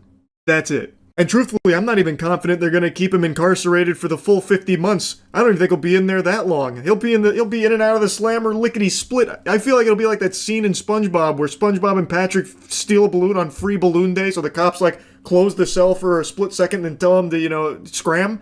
That's what I think's going to happen with P. Diddy here. This is just abhorrent. 50 months for the diddler. We gotta start, looking into the judge here for a second to see if he got invited to the next freak-off when he's, let loose. Because, how is this even possible? I had been keeping up with the case. I had already given you the update about the things that they found him not guilty on, which was absolutely stunning in the first place. But it's just insanity. It's absolute insanity. Everybody knows he's guilty. There are decades of evidence, mountains of evidence about all of his crimes. A vile, evil worm. And he gets 50 months. This is just clear, irrefutable proof unfolding in front of your eyes that some people genuinely are above the law. Actually. It's not, conspiratorial. It is just the facts of it. It's crazy. Your Honor, did you stop to consider for a moment that my client has an unbelievable amount of money? Okay, just take that into consideration. I'm not gonna bother going into, the particulars here about where apparently P. Diddy was so broken about, the 4 years he has to spend in prison, or the strong face the judge put on there for a second while shaking his finger, waggling his little digit here about, justice and all the sick shit that Diddy did. Because it's all just fucking performative. It's not real. Because at the end of the day, justice wasn't really served. 4 years in jail for the diddler? The fucking baby oil behemoth? That's unhinged. That's just so twisted. But that's the times we're living in. It is crazy the times we're living in. I also just saw today fucking Benjamin Netanyahu just openly stating in front of the whole world his plans on brainwashing because so many people are turning on Israel. So he was asked what he plans to do about it. And you know what? Since I'm just yapping, I'm just gonna go ahead and go on this topic now too.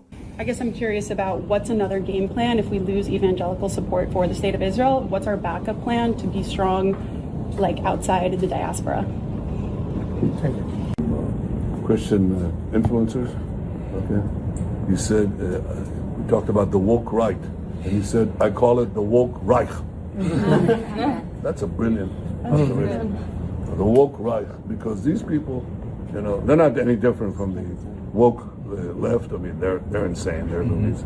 Yeah, that's his strategy, a galaxy brain chess maneuver here.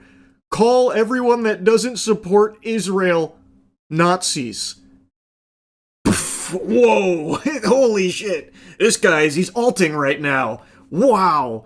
So basically, if you're not, like, eating out of this guy's gooch and supporting Israel on everything, you're a Nazi. To secure that part of the base of our support in the United States, that is being challenged systematically.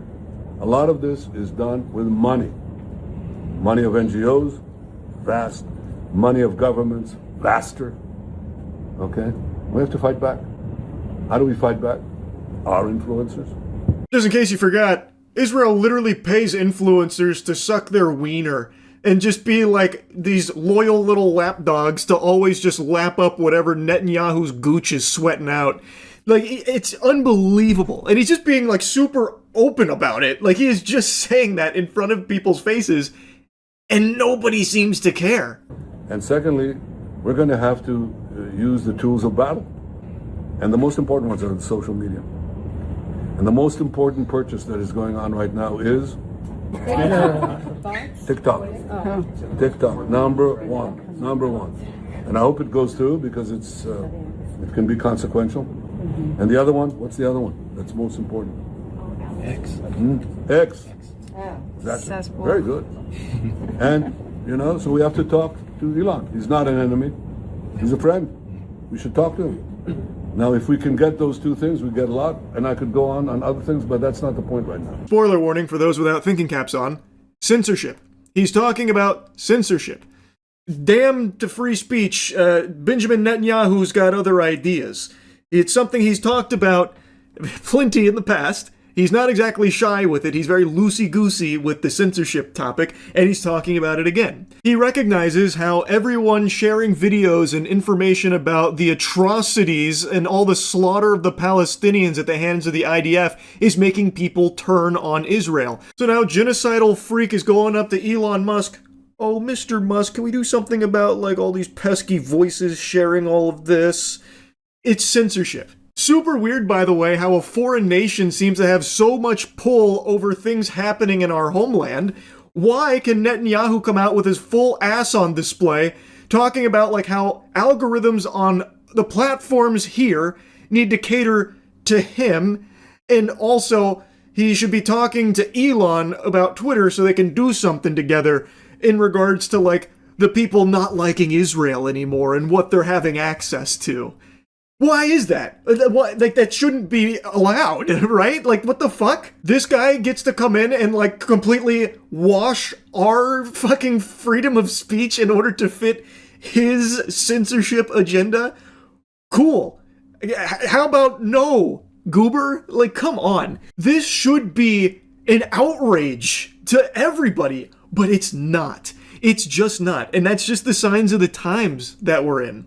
Like, I made a video the other day about Ted Cruz with his slip-up where he said to stop attacking pedophiles. Senator Booker also said we should have bipartisan agreement. I think that's a great idea. We should have bipartisan agreement. How about we all come together and say, let's stop murders?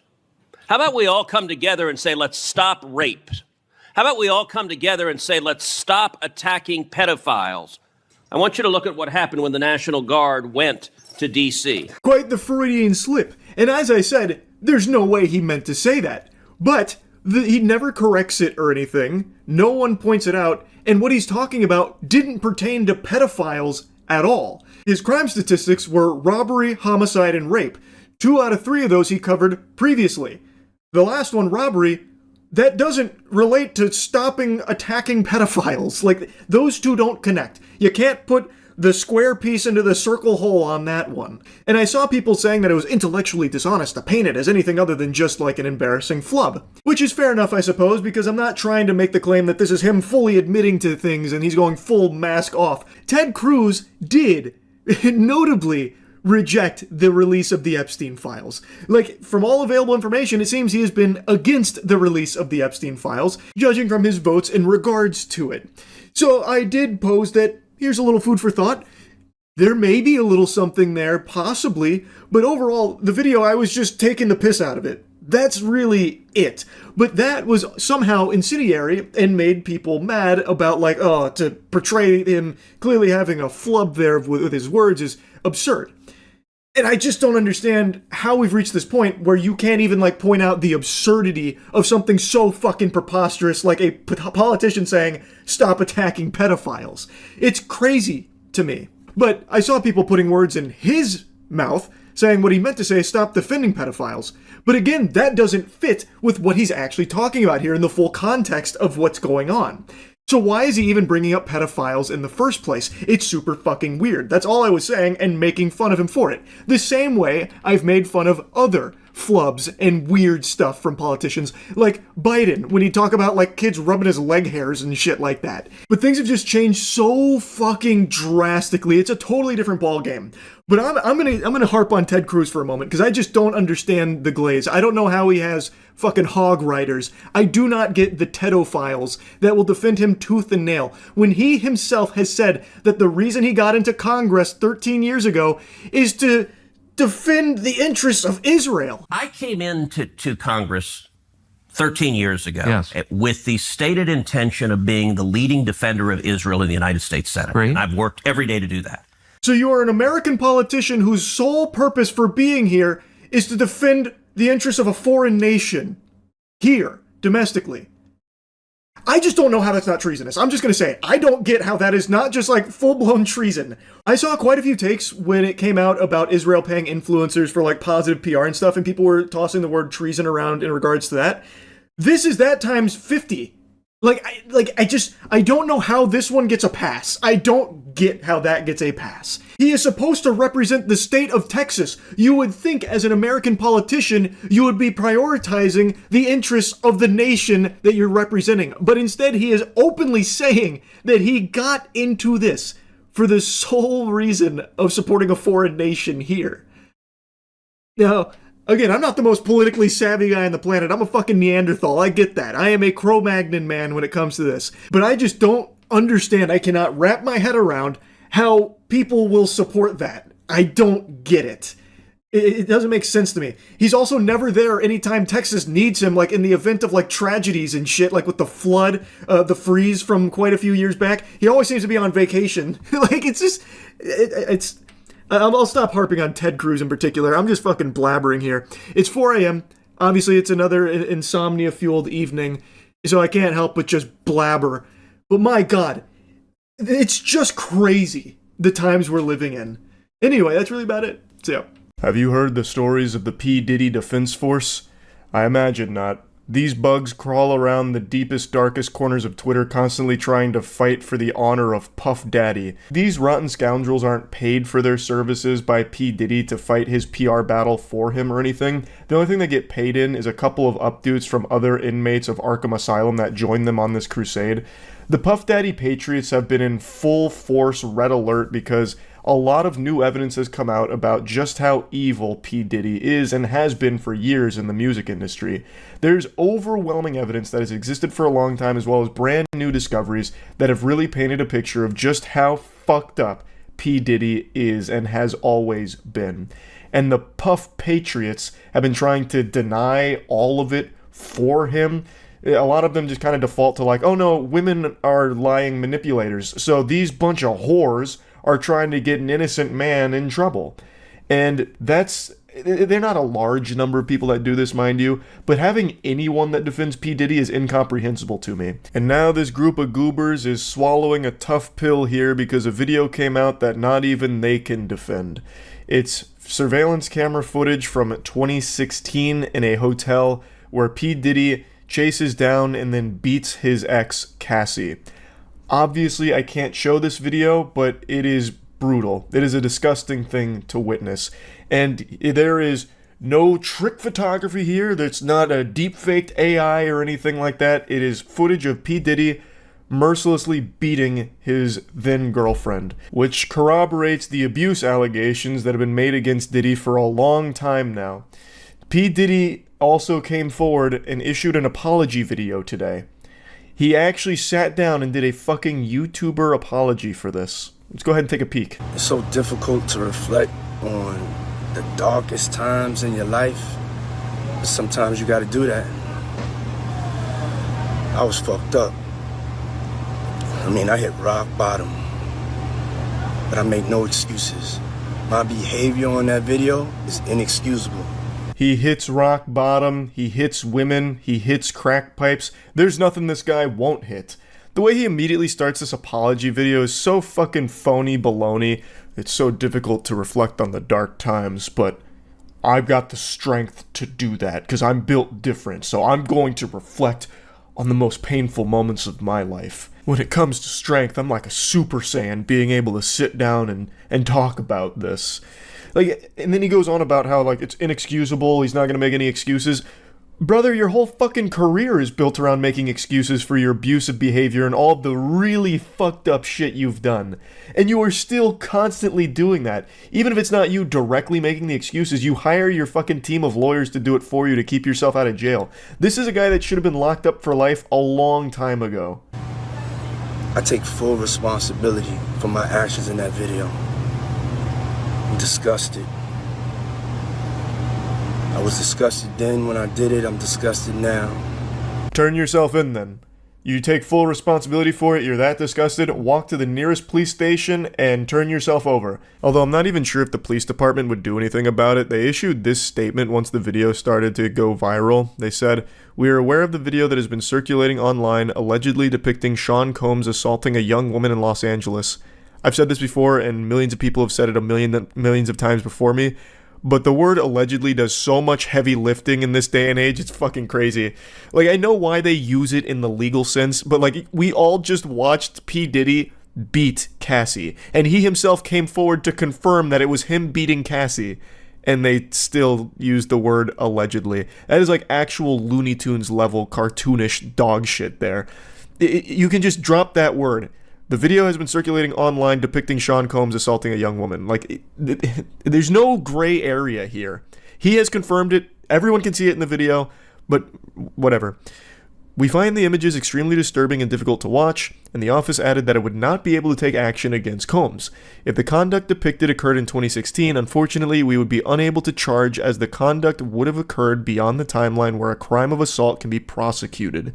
As of today, law enforcement has not presented a case related to the attack depicted in the video against Mr. Combs, but we encourage anyone who has been a victim or witness to a crime to report it to law enforcement or reach out to our office for support from our Bureau of Victim Services. Gotta tell you, sports fans, that bureau doesn't sound like it's doing a whole lot of service to the victims if it's going to say, like, oh no, your assault, that took place way too long ago. Our hands are tied. We're not doing anything about that. Move on. Like, that's not exactly the best service to victims. How is someone going to come forward and be like, look, I got beat by my ex in this hotel, and it was a traumatic experience that I've been quiet about for so long out of fear for my life. Is there something we can do about it? And they just say, nope. Now, this isn't Cassie that's approaching them, by the way. Like, this video wasn't released by Cassie or her team, at least not from what I've been able to tell. I get the statute of limitations. Like, I do understand that in certain contexts, but when it comes to, like, assaults, like brutally beating women and just all kinds of things, like violent crimes, I would imagine there shouldn't really be an expiratory period there, like it's a fucking loaf of bread, like a Best Buy date that you have to act within this window or else that's the end of it. Now it's kaput. He just gets away with it. I think it's super fucking stupid. I went and I sought out professional help. Now they're going to therapy. They're going to rehab. Oh boy, I'm starting to tear up now. Yeah, this is some heavy stuff here, P. Diddy. This is tough. Yeah, would you like a side of French fries with that? Like, what the fuck, man? Why is he trying to summon the wambulance here? He tries to tell his own little sob story here about how it was so hard for him. Wah, wah, wah. I'm the real victim here, actually. It was tough for me, too. I highly fucking doubt he's done any therapy or any rehab or anything, because he has decades worth of allegations against him for these type of violent, abusive tendencies, and the allegations are backed by mountains of evidence and continue all the way to present day. So I highly doubt at any point in his life he's ever sought professional help for him being a violent maniac. Had to ask God for his mercy and grace.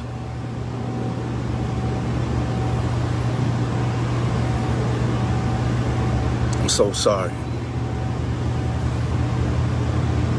But I'm committed to be a better man each and every day. I'm not asking for forgiveness. I'm truly sorry.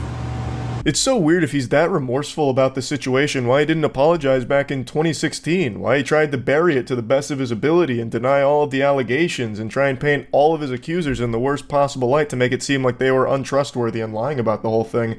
It's so weird how all of a sudden now that the video is out there and it's irrefutable proof of all of these allegations made against him, that all of a sudden now he's got this real heavy burden on his shoulders and it's so disgusting and he's truly sorry for it. He's very apologetic. It's so odd that, like, now he's really apologetic about it, now that he's been caught. It almost seems really disingenuous to me. But anyway, P. Diddy is one of the most well-documented monsters in the music industry, and it is shocking that he still is not in prison. But with more and more evidence constantly coming to light about this guy, I'm optimistic that eventually justice will be served here. But anyway, just wanted to give you a little update to what's going on with P. Diddy here. The apology video, if I was to put that on the YouTuber apology tier list, that would be a strong F. Fucking terrible. Absolutely atrocious. That's about it. See ya. I'm following the Diddy case very closely. I think this is a super serious one that's up there with like the same level of Epstein almost. And in following the case so closely, where I have peepers on it at all times, I'm also following his lawyer pretty closely. So I've watched every interview that his lawyer has done. Good old Mark. A real patriot. The majority of what Mark says is just boilerplate standard lawyer lie speak, just a bunch of babble where, when confronted with questions, just basically deflects it or reshapes it. So if he's confronted with a question about the case, he will do his best to steer it differently. So in one interview, someone asked him point blank what he thinks about the video that shows Diddy beating the shit out of a woman.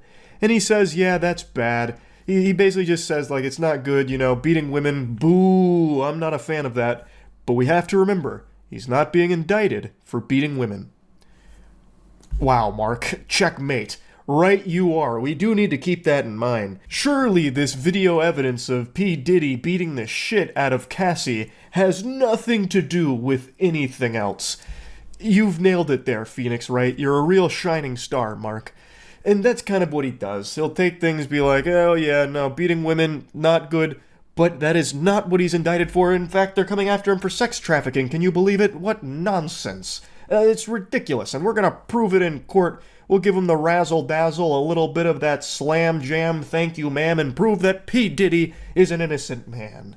It's a bunch of fucking nothing, a giant nothing burger with the way Mark talks about it. I know he knows that P. Diddy is guilty, but he's about to get a fat paycheck for it. So there's not a whole lot I want to talk about when it comes to Mark's interviews or statements, but there are two interviews I want to show you and really talk about because they are beautiful. So Mark's been getting asked a lot about the baby oil. Mark has to defend so many awful, fucking heinous, and downright weird things for his client, and he has to defend all of them, mind you, which includes the fucking baby oil. And the way that he tries to defend it is so silly. He is a fucking amazing clown. So if, like, this whole lawyer thing doesn't work out for him, or if he wants to retire and just, like, do something on the side, this dude absolutely needs to get into, like, honking his nose professionally, because this shit is great. They call them freak-offs. But, you know, back when I was a kid in the late 70s, they were called threesomes. If these are genuinely threesomes, how do you explain 1,000 bottles of baby oil? I don't know where the number 1,000 came. The U.S. Attorney said it. I can't imagine it's thousands. I mean, you know. There's already so much to unpack there. He is trying with a straight face to say that the freak-off parties are just threesomes. Brother, open your eyes. There are videos from some of the freak-offs, and it's a lot different than what you're trying to paint it as here. That is just so disingenuous and delusional. I get that it's his job, but man, don't insult the intelligence of every human being on the planet. It's just one Google search away. You can see. It's not just threesomes, and Goober here is trying to pull the wool over your eyes by trying to convince you that it's just threesomes. Well, back in my day, we used to call that a threesome. Now all of a sudden it's a freak-off or some shit.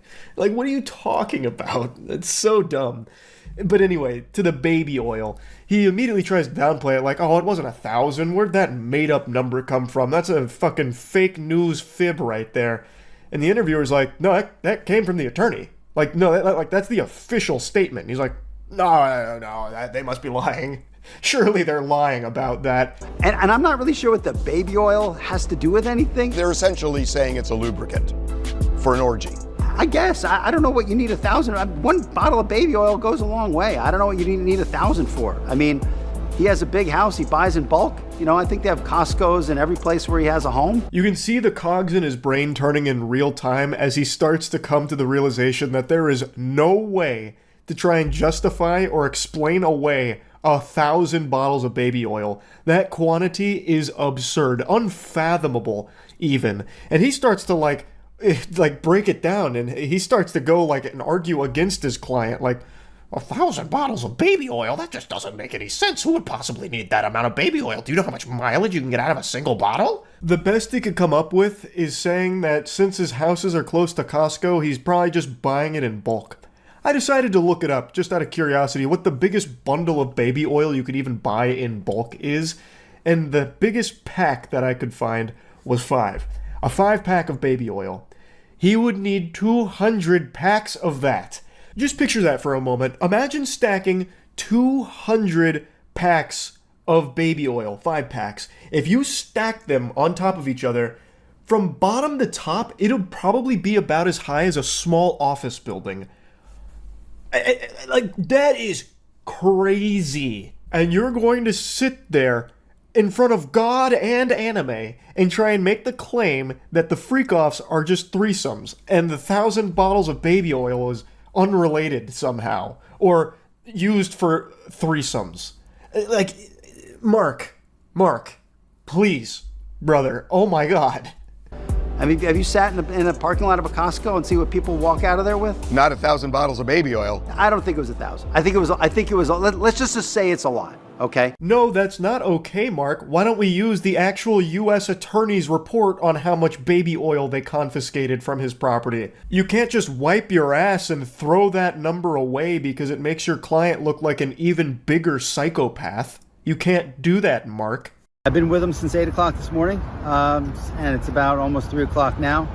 He's just laser focused. He's engaged. He's helpful. He's confident. You know, we're going through our defense as we do every day, and his spirits are relatively good. Hey, Mark, I just want to say that information does not make me happy. I don't want to hear that P. Diddy is in good spirits. He shouldn't be. That guy is an absolute fiend. He's a villain. He is evil. I don't want to hear that he's in good spirits or having a positive outlook on things. I want to hear that he's fucking miserable, because that's what he deserves for what he's done for the last few fucking decades that he has been terrorizing the entire music industry and ruining lives. So, Mark, your reporting right there actually put a frown on my face. You know that? I want you to know that. How do you explain the baby oil and the lubricants? 1,000 bottles of baby oil. I don't think it was 1,000. I think it was a lot. I mean, there's a Costco right down the street. You know, I think Americans buy in bulk, as we know. And you know, this is consensual adults doing what consensual adults do. You know, we can't get so puritanical in this country to think that somehow sex is a bad thing, because if it was, there'd be no more people. He's really sticking to the Costco theory here. Just sit outside of Costco and look what people come out with. It's crazy stuff. I'm sure he's not the only person to walk out of Costco with 1,000 bottles of baby oil. That's definitely the normal thing that happens. And then he tries to put a spin on it that It was consensual adults engaging in sexual activities. Mark, one of the big things about the freak-offs is the non-consensual nature of some of the shit that P. Diddy would force the guests to do. It's like a crucial component of this. And I understand, like, he can't go out there and say anything like that, but the evidence is overwhelming. So I just don't, I hate hearing lawyers speak about a case in a situation like this where the client they're defending is clearly guilty, because then you can just see the lies spilling out of their mouth, and it's just an awful thing to even just look at. But he then does try and put like that last little bow on it by saying like, oh, we can't be like this. We can't be all yucky about hearing about sex. It's important. Imagine if there wasn't sex, there'd be no more people. Whoa. Galaxy brain, Mark. That, wow. I see why they pay you the big bucks. But yeah, I just wanted to show you these two interviews here because I love seeing Mark squirm when it comes to the baby oil statement and the baby oil line of questioning. It's really just so good to watch Mark try and tackle it. So yeah, that's really about it. So yeah. The case against P. Diddy, the baby oil billionaire, one of the most vile individuals in music industry history, has been getting more and more horrible things about it coming to light. It would take hours to go over every crime he's accused of. It is a list that goes on and on, filled with the most awful, unimaginable things possible. It would be easier to talk about crimes he isn't accused of committing. Like, he probably started dying and dashing just for the sake of adding more crimes to his resume. And today we received some new information with one of the many celebrities that associated with P. Diddy over the years, Jay-Z, who is now accused in a civil lawsuit of raping a 13-year-old at an after party with P. Diddy and an unnamed female celebrity who was there watching. Since Combs was indicted by federal prosecutors last fall, these parties he was known for hosting and what celebrities may have attended has been the subject of intense scrutiny. But the blast radius around the star had been relatively contained until now. The P. Diddy party list is a lot like the Epstein list in terms of rich and powerful people that attended them. And a lot of people, myself included, have wondered if these names will ever even see the light of day because they have the means of burying it potentially. But luckily, that doesn't seem to be the case here now that Jay-Z has been named. But they should all be named, and hopefully they will over the course of this case. Make like a game of guess who and name them. Because the shit that happened at these parties is terrible, horrible, just deplorable shit. Like, I wouldn't be surprised if we learned that P. Diddy threw a party where they dug up Jeffrey Dahmer's corpse and paraded around Weekend at Bernie's style or something. Like, the things that have reportedly happened there are things that everyone associated needs to face consequences for. And now Jay-Z is the first one that has been named. The anonymous woman, who was 13 at the time, described in the lawsuit as being drugged and raped at an MTV VMAs after party she says Combs hosted in 2000.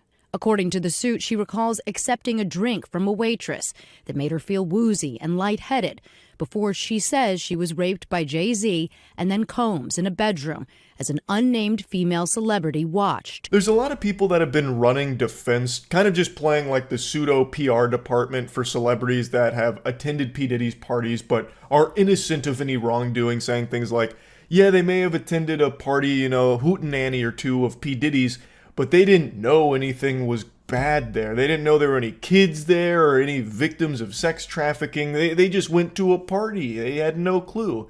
And I feel like that's a load of fucking horseradish, because you would know that that is a child. That is a 13-year-old. That is a toddler. They just stopped believing in Santa Claus.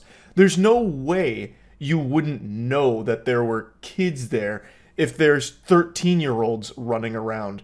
That's craziness. And that wouldn't be a huge red flag to any of these celebrities. Like, it's not normal to have a 13-year-old at a fucking VMA after party. And a 13-year-old being served a drink, like, that waitress would know they just served a drink to a child. Even if the waitress didn't know that it was spiked, why are you serving a 13-year-old kid alcohol? This is why I think everyone that attended these parties is very likely guilty of some heinous shit. So this 13-year-old was allegedly served the spiked drink that made her feel woozy and was then raped by Jay-Z and then P. Diddy, and apparently an unnamed female celebrity was watching. I'm pretty surprised they didn't name the female celebrity here. I don't really understand why. Maybe that's for like a different case coming up. Jay-Z swiftly issuing a statement Sunday calling the claims heinous and accusing the woman's attorney of trying to blackmail him, suggesting the attorney had tried to seek a settlement first, adding, quote, "I implore you to file a criminal complaint, not a civil one. Whomever would commit such a crime against a minor should be locked away. My heart and support goes out to the true victims in the world." The couple will have to explain the, quote, cruelty and greed of people to their children.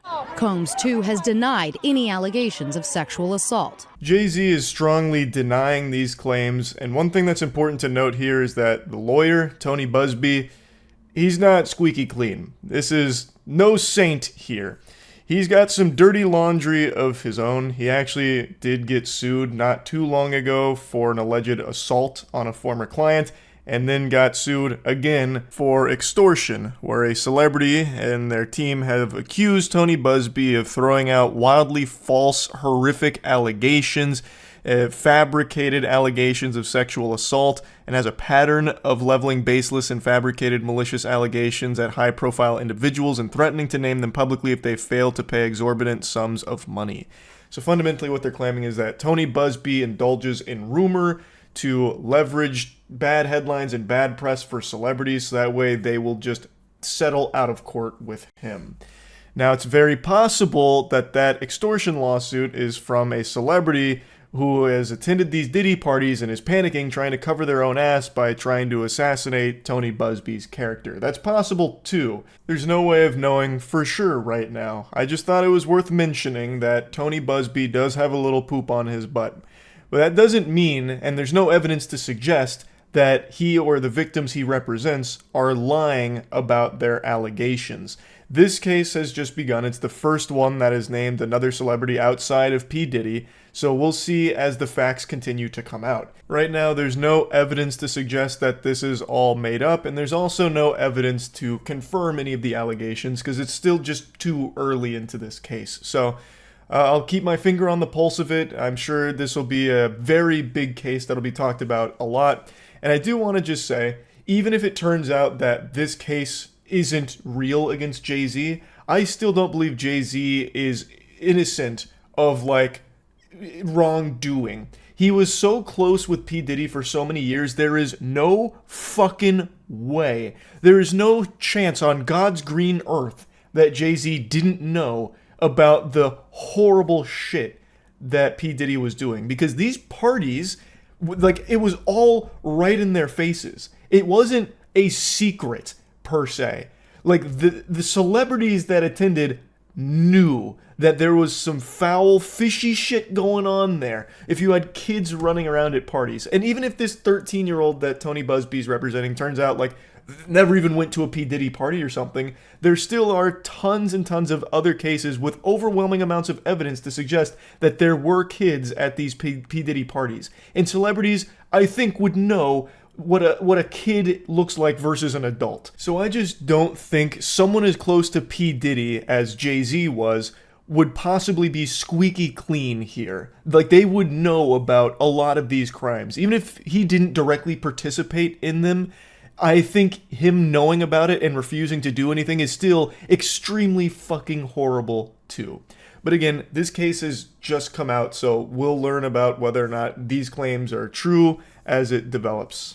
Now, in a statement posted online, Busby, the lawyer, acknowledged sending Jay-Z a letter prior to filing this complaint, prior to this whole thing, seeking a confidential mediation, but says his client never demanded a penny from Jay-Z. At the time, she is now seeking an unspecified amount in damages, guys. Jay-Z did post a lengthy response, basically saying Tony is an ambulance chaser that's attempting to blackmail him and extort him for money, using some absolutely horrific allegations to try and have him cave in and settle and just pay a bunch of money based on nothing at all. And Tony Busby then responded saying that it's not blackmail at all, and says, Mr. Carter previously denied being the one who sued me and my firm. He even filed this frivolous case under a pseudonym. And then he confirms that he did send a letter prior to this lawsuit, but it was looking for confidential mediation and never demanded a single penny from Jay-Z. Now, I haven't passed the bar. I barely passed my fucking SATs, so I'm not going to pretend to understand how lawsuits work, but what I do know is that in a civil lawsuit, Jay-Z is not necessarily going to go to jail if it turns out all of this is true and he's found guilty on all counts of this lawsuit. It would then go to paying out an unspecified amount of damages, as the news segment covered there. So I don't understand the sending a letter for confidential mediation and exactly what that entails. I really don't get the whole scope of it. All I know is that this is the first celebrity outside of P. Diddy that has now been accused of horrible things at P. Diddy's parties, and I think that this will be the first of many. Again, I really feel there is a huge number of celebrities that either participated in or knew about a lot of the illegal, horrible, vile shit that was happening with P. Diddy and his parties. And I guess we'll see if Jay-Z is one of those celebrities that knew or participated soon enough. Like, this case just started, so we'll see what happens. That's really about it. See ya.